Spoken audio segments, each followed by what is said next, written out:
आपल्यासोबत आमदार मंगेश कोडाळकर आहेत. सर, महायुती सरकारचा मंत्रिमंडळ विस्तार झालेला आहे, परंतु अद्याप खातं वाटप झालेलं नाही आहे, याविषयी काय सांगा? तर निश्चितपणानं ह्या 1-2 दिवसामध्ये खातेवाटप ह्या ठिकाणी पूर्ण होईल आणि सर्व मंत्रिमंडळ खातेवाटपानुसार कामाला लागतील आणि नक्कीच हे चांगलं काम या महाराष्ट्रासाठी सर्व मंत्रिमंडळ करेल.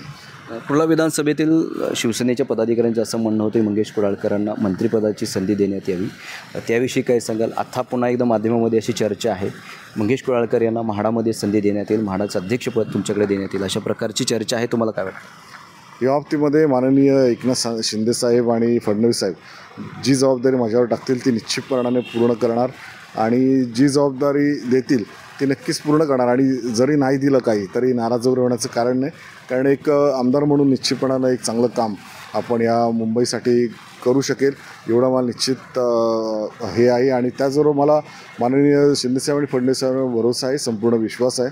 ते निश्चितपणाने येत्या काही काळामध्ये या मुंबईला आणि कुंभकोण कुर्ला विभागाला एक चांगलं प्रतिनिधित्व देतील अशी अपेक्षा आहे. धन्यवाद. धन्यवाद आमची संवाद साधल्याबद्दल. हे होते कुर्ला विधानसभेचे आमदार मंगेश कोडाळकर. मी गुणवंत डांगर, DRV न्यूज, नागपूर.